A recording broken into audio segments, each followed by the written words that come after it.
color. I'm with an organization called Fable right now, and before that, I spent like 20 years in government.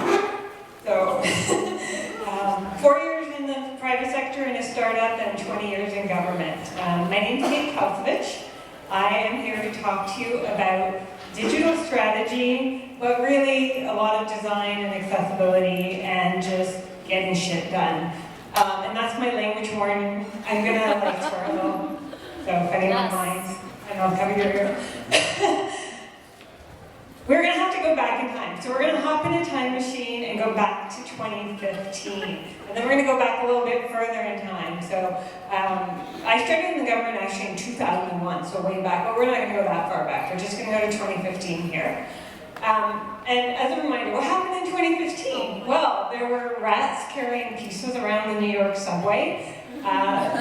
Bruce Jenner came out as Caitlyn Jenner, and there was this blue and black or white and gold dress. And to this day, I've never seen the white and gold. It's all blue and black for me. But this is the time that we were in back then. And it was also, in the design world, the time where skeuomorphism was battling it out with flat design. So that was the area in which I was a designer. So Apple, who kind of sets all the trends for design, had like drop shadows, and like if you had a wallet, it had to have stitching on it, and everything had to look real and photorealistic. And the design trends were starting to shift toward taking away all the detail and flattening everything out.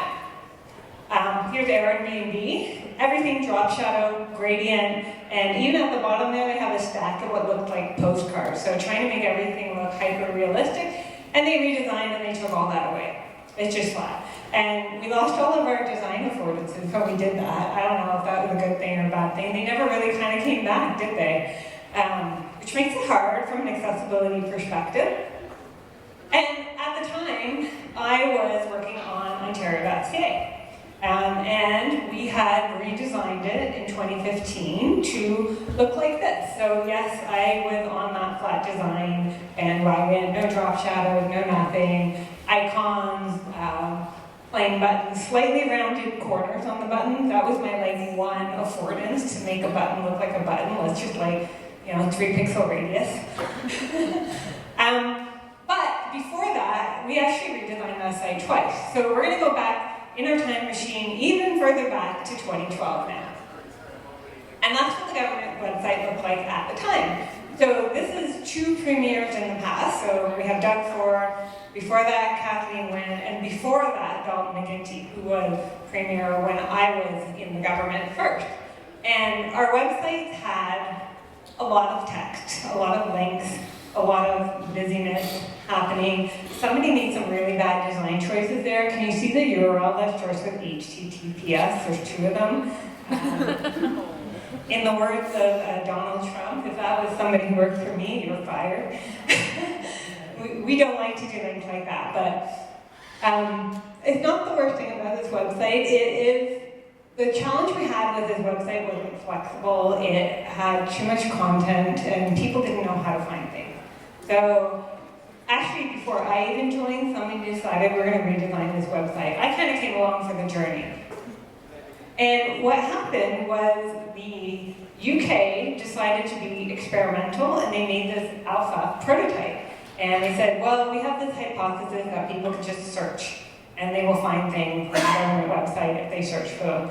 And governments all over the world looked at them and thought, like, what are you doing? This is cool, this is neat, this is interesting. And we did the same thing. We said, okay, we're gonna do what they're doing. So that's really cool. And we did. So we redesigned Ontario.ca. This was outsourced, the design, to an agency, so it wasn't done in-house, but it was built and implemented in-house. And so, big search up at the top, how can we help you?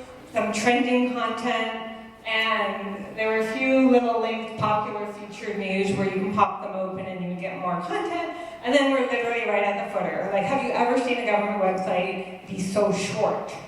No. Like, the only thing that didn't fit on the screen is the copyright notice. So it was really streamlined and minimal. The brief that was given to the agency who did this was all focused on the look and feel. There was nothing about user needs in there. And that kind of came back to haunt us. We got feedback like this from people who use the website. This is the most frustrating website I have ever tried to navigate. We got like hundreds of those per week, thousands of those per month. I read all of them. And it was hard. It's hard seeing that kind of frustration. Now, we all know when you change something, people are always going to react to change, no matter what. Like, even if it's a good change, if you're used to something, you're used to the thing, and changing it is always going to be hard. But this wasn't that. I'm not making excuses. It definitely wasn't a good user experience for people, and that makes sense because we didn't have a brief for a design that was based on user needs. And that was the first strategic mistake. I'm not taking credit for that one because I wasn't there. But let's fast forward. So we relaunched that website November 7th, 2012. And so by the time 2013 rolled around, we realized, hey, we gotta change some things. So we're gonna go forward in our time machine a bit. And I had a bigger team. So when we first started that redesign, there were only 7 of us. And at 2013, we managed to build up that team to, this is just the UX team. Oh, and back in the days when we had Photoshop, you could Photoshop people's heads onto bodies. And this is the most fun thing you could do as a designer. Has anyone figured out how to do that in Figma? Because I don't think you can, right? So like, we lost so much when we moved from Photoshop to Figma. Anyway, that's my UX team at the time. I think one of the people in that photo is in this room right now. I won't call her out. But we had a lot of fun. Remember this, the alpha version of the government website? Well, they actually realized through that alpha that it didn't work. So we went and copied them, didn't wait for them to finish. They came out and they redesigned after doing their alpha, and they still have search front and center, but they realized we gotta put a lot more content and links and navigation and like guide people towards finding things. So we, once again, had to try and catch up with the folks across the ocean. This is my favorite slide that I've ever made in my whole career. I don't think anyone else was as excited about it as I am. I don't think the engineers quite understood what I was doing here, but we not just were going to redesign the site, but we were going to re-platform it. So we were going to change the back end. We were already using Drupal. Drupal still drives on Terra.ca to this day. Somebody in the back, correct me if I'm wrong, but I see head nodding. Still Drupal? Yeah, okay. But it used to look like a market where our HTML, our CMS Drupal, our PHP, all that stuff is all like mixed in and embedded, and it's really hard to get stuff done. To make a change to the design layer, you had to go way deep into the back end. So we were going to separate all those layers and have our content management system and an API and the HTML and the CSS. And that's as technical as I'm going to get. But the strategy of this, because we had to brief non-technical people, we were in like a communication branch. That's where they put web in the government, under communications back in the day. So you're not talking to like IT folks. So I explained it with a metaphor of cake. And it worked. We did some design work. We did mood boards and things. So we weren't just focused on user needs. We also wanted to work on the aesthetics. So a lot of work went into figuring that out. Ontario didn't have brand guidelines, so we had to make a lot of it up as we went. We did wireframes, more Photoshop, lots of different variations that never saw the light of day, but they still live on my computer somewhere in dark in Google Drive. We had a lot of fun, and we had executive leadership in the communications branch, but we didn't have a direct line of communication to them. We would get random messages like this one, make it look like Apple. Well, I didn't. Maybe a little bit. I mean, there's a big image and all that, but no, it didn't look like the Apple site at all, and that wasn't what we were trying to achieve. We were really trying to achieve something that was good for the users. And a massive technology company and a government are not the same thing, and they don't need the same user experience. So one of the benefits, strategically, of not being in direct communication with leadership is that I could ignore them. And kind of get away with it, because we weren't in the room with them. So we did. We ignored them, and we kept going to follow the lead of GovUK and make the website look like this. Sometimes strategy is being bold and being brave, and sometimes it's risky, but if you believe in things, you gotta follow your heart. And sometimes you get fired, and sometimes you don't. I didn't get fired, so that was good. I'm going to talk a bit more about the accessibility and how we work that in. So, first rule of accessibility is you talk about accessibility, except when strategically it doesn't make sense. So we did talk a lot about accessibility internally. The engineers, the designers, the content, everyone was thinking about accessibility. We did not use that in our briefings to executives. The reason being why I didn't want to talk about accessibility is knowing what they cared about, how they were thinking, all that Apple jazz. I didn't think it would land well. So sometimes strategy is not just what you say, but it's what you don't say. And in talking about accessibility, it would have opened the door to them pushing back on accessibility. So I just decided we are just going to do it. And we are not going to talk about it, it's going to happen. So, there were a lot of things we did design-wise. There's so much to work on when you're redesigning a site. The font, the color. Back in the day, there were like separate adaptive websites where you have like a mobile version and a web version, or you could do responsive, which hadn't really taken over at the time. So we had to make choices like that. All kinds of things. What kind of layouts, what kind of navigation, how we're going to label things. Way too much to talk about. I only have 20 minutes here, only 10 left. So we're just going to talk about the fonts and the colors. Starting with the fonts. So we had started with that agency redesign with headings in a font called Cabin, and the body was just plain old Arial. Back before, you could load funky fun fonts, it was pretty much Verdana and Arial and Times New Roman, so there was less choices in fonts. We threw in a different font for the heading. And then, of course, we got this ask from the executive, not directly, but like through the channels of emails or, word of mouth, make it Helvetica. Yeah. Well, what we were actually thinking about was the font needs to be legible, it needs to be accessible, which legibility and accessibility go hand in hand. We had cultural consideration, had to be fast to load. Like, nobody wants to sit around on a government website waiting for the font to load. Of course not. We wanted it to look nice. Helvetica certainly does look nice. And it had to be easy to implement. So we did a ton of research on all the different things and all the different font variations. And we didn't really have data back then. We just had some best practices and a bunch of designers. And time has proven, there have been some studies on the legibility of fonts that Helvetica is actually not the best for readability. On the scale of really good and really bad is somewhere in the middle. The study did not look at Open Sans, but it did look at Sigu UI, which was very similar to Open Sans, and it turns out that is one of the most highly readable fonts. But what really sold it was Helvetica was expensive, $300 US a month. Government doesn't spend a lot of money on the website. So that's actually strategically how we made the argument is like, Helvetica's too expensive. We're going to use this open source font instead.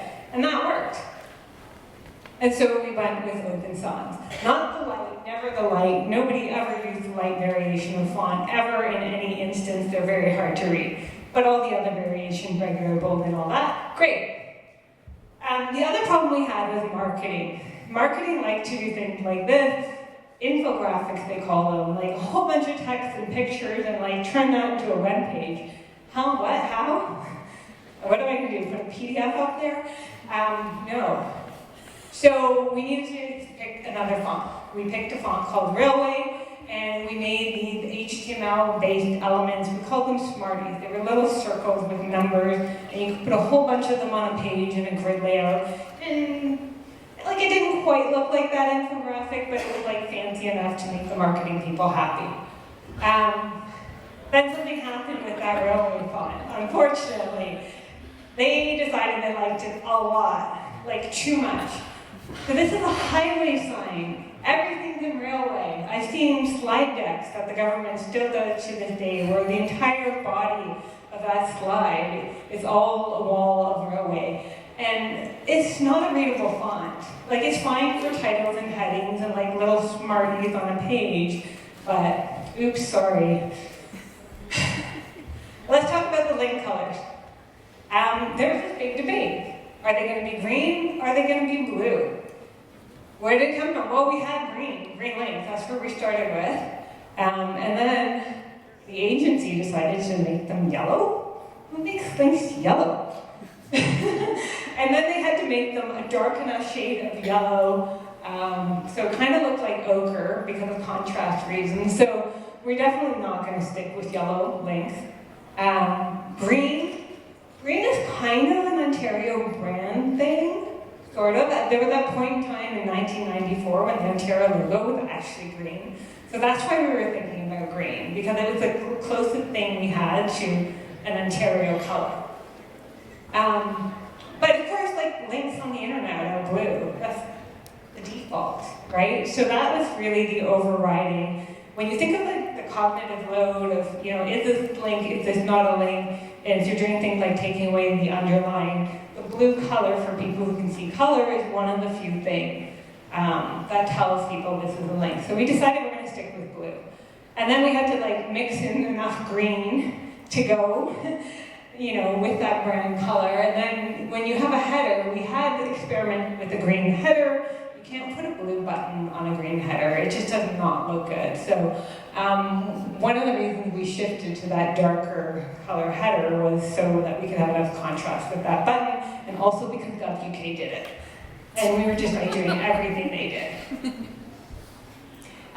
Where did we end up? Well, nowadays, the government of Ontario site is actually not that far off. And considering, it's been almost 10 years since that redesign, it has stood the test of time. You still see the railway, all the headings are in railway, but the body font seems to not have yet gone into railway. Hopefully it never does. Maybe just on the highway signs and the slide deck. And it's a bit of a mishmash. Like, we brought in some of the things that were in that original agency brief, like the most visited pages, featured items, all those topics that were in the redesign are still there. They're just lower down on the page.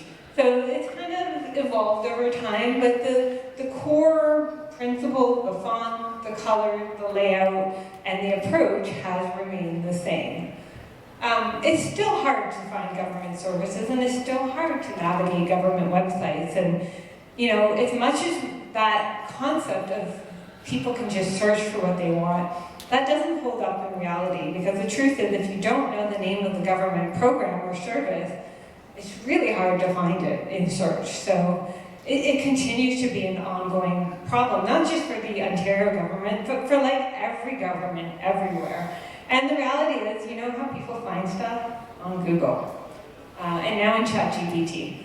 So it's really hard to build a good internal search engine. That's a lot harder and more technical than I'll get into, but the reality is it's not how most people are finding our content anyway. They are not coming to the government site and searching. They are starting outside.